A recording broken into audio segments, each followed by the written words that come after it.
હાલો friends, આજે આપણે બનાવીશું રવામાંથી નાસ્તાની રેસીપી. તેના માટે મેં અડધો વાટકો ભરી અને રવો લીધો છે.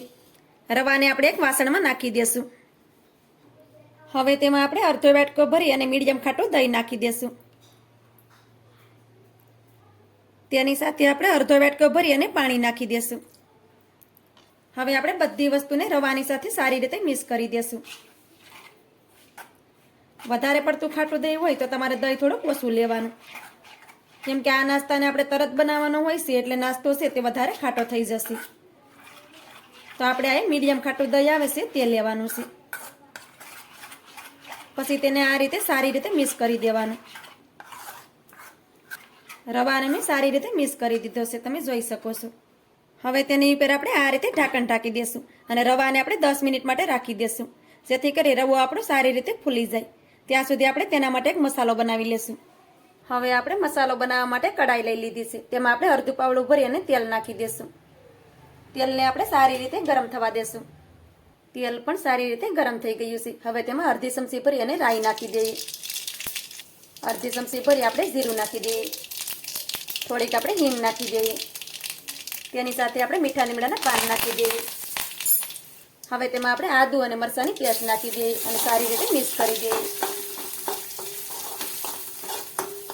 હવે તેમાં આપણે ડુંગળી નાખી દઈએ. એક ડુંગળીને મેં નાના ટુકડામાં સુધારીને લીધી છે. ડુંગળીને સારી રીતે મિક્સ કરી દઈશું.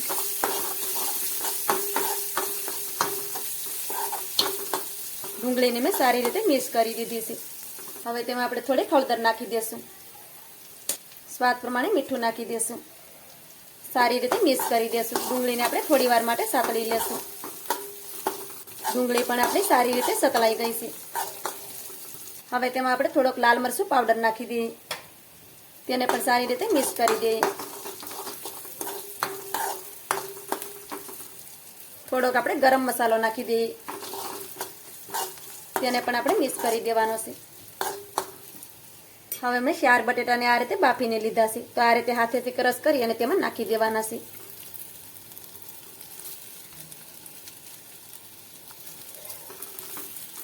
તમારે જેટલો નાસ્તો બનાવવાનો હોય તે પ્રમાણે તમારે બટેટાને બાફી અને લઈ લેવાના.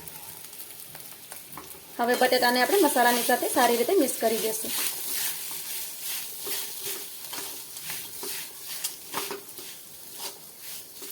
આ મસાલામાં આપણે તેલ થોડુંક ઓછું જ રાખવાનું, કેમ કે આ નાસ્તો છે તે આપણે ઓછા તેલમાં બનાવીને રેડી કરવાનો છે.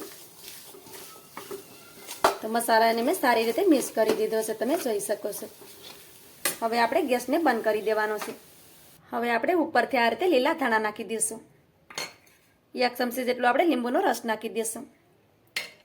તેને પણ આપણે સારી રીતે મિક્સ કરી દઈશું. તો બધી વસ્તુને આપણે સારી રીતે મિક્સ કરી દીધી છે.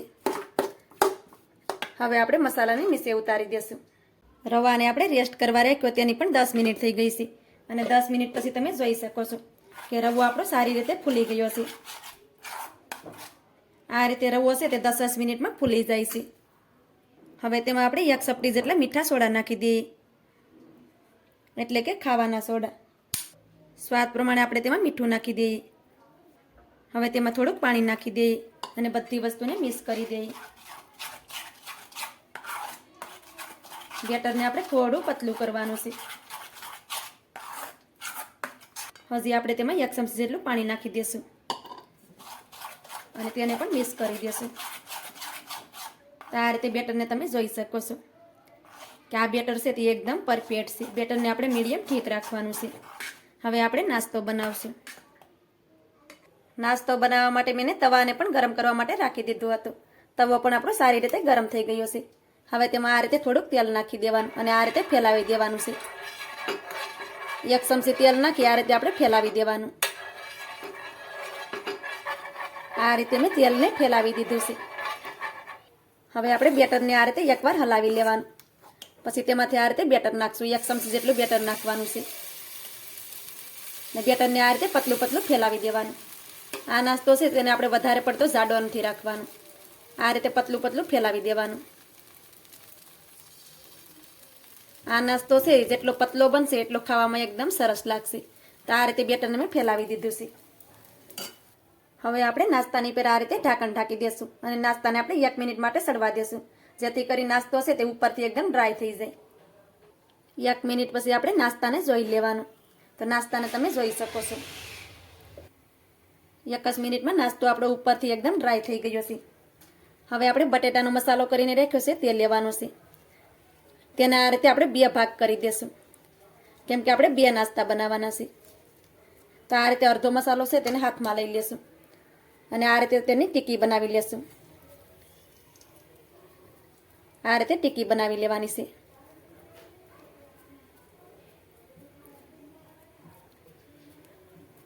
અને પછી તેને આ રીતે નાસ્તાની ઉપર રાખી દેવાની. જે રીતની આપણે નાસ્તાની સેજ રાખી હોય એ રીતે આપણે મસાલાની ટીકી બનાવી લેવાની આ રીતે, અને આ રીતે તેને સ્પ્રેડ કરી દેવાનું છે ઉપરથી. આ રીતે આપણે મસાલાને સ્પ્રેડ કરી દીધું છે, તમે જોઈ શકો છો.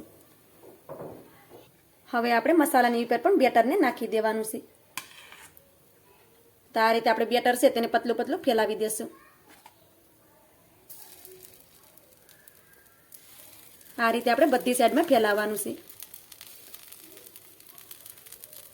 કે કાંઈથી પણ આપણો નાસ્તો છે તે ખુલ્લો ના રહે, તેનું ખાસ ધ્યાન રાખવું. વધારે પડતું બેટર આપણે નહીં નાખવાનું, આ રીતે પતલું પતલું નાખવાનું અને આ રીતે કિનારેથી પણ તેને પેક કરી દેવાનું. તો આ રીતે મેં ઉપરથી પણ બેટરને નાખી દીધું છે, તમે જોઈ શકો છો. હવે તેની ઉપર ઢાંકણ ઢાંકી દેશું અને 1 મિનિટ સુધી તેને સડવા દેશું. નાસ્તાને આપણે ઉપરથી પણ 1 મિનિટ માટે સડવા દીધો છે.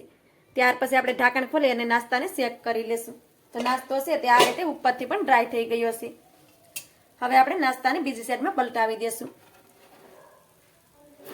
તો આ રીતે નાસ્તાને આપણે બીજી સાઈડમાં પલટાવી દેશું. નાસ્તાને તમે જોઈ શકો છો કે નાસ્તો આપણો એકદમ ક્રિસ્પી બન્યો છે. હવે આપણે કિનારેથી થોડુંક તેલ નાખી દેશું, જેથી કરી નાસ્તો આપણો બીજી સાઈડમાં પણ સારી રીતે ક્રિસ્પી બને. હવે આપણે નાસ્તાને આ રીતે ખુલ્લામાં જ સડવા દેશું, જેથી કરી નાસ્તો આપણો આ રીતે ક્રિસ્પી બની જાય. નાસ્તાને આપણે ધીમા ગેસ ઉપર જ બીજી સાઈડમાં પણ 1 મિનિટ સુધી સડવા દીધો છે. અને નાસ્તાને તમે જોઈ શકો છો કે નાસ્તો આપણો ઉપરથી એકદમ ક્રિસ્પી થઈ ગયો છે. હવે આપણે નાસ્તાને કાઢી લઈએ. હવે આપણે આ જ રીતે બીજા નાસ્તાને પણ બનાવી અને રેડી કરી લઈએ. આ રીતે આપણે રવાનો નાસ્તો બની અને તૈયાર થઈ ગયો છે. નાસ્તાને તમે જોઈ શકો છો કે નાસ્તો આપણો એકદમ ક્રિસ્પી બન્યો છે. હવે આ નાસ્તાને કટ કરીને પણ હું તમને દેખાડું. તો આપણે આ પાટલો લઈ લેશું, તેની ઉપર આ રીતે નાસ્તાને રાખી દેશું. હવે આ રીતે નાસ્તાને આપણે કટ કરી લેશું. નાસ્તાને તમે જોઈ શકો છો. આ નાસ્તો છે તે ઉપરથી એકદમ ક્રિસ્પી બને છે અને અંદરથી એકદમ સોફ્ટ બને છે. તો આ રીતે નાસ્તાને તમે જોઈ શકો છો કે એકદમ પરફેક્ટ આપણો નાસ્તો બની અને રેડી થઈ ગયો છે. ખાવામાં તો ખૂબ જ ટેસ્ટી લાગે છે. આ નાસ્તાને તમે ચટણીની સાથે પણ ખાઈ શકો, અથવા તો તમે તેને ટમેટાના સોસ સાથે પણ ખાઈ શકો છો. ખાવામાં તો ખૂબ જ ટેસ્ટી લાગે છે.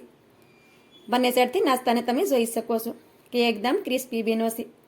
તો આ રીતે નાસ્તો તમે પણ ચોક્કસથી બનાવજો. તમારી આજની રેસીપી તમને સારી લાગી હોય તો લાઈક કરી કોમેન્ટ કરી દેજો. ચેનલ પર નવા હોય તો ચેનલને સબસ્ક્રાઈબ કરવાનું ભૂલતા નહીં. તો મળીએ એક આવી જ નવી રેસીપીની સાથે. ત્યાં સુધી બધાને જય માતાજી.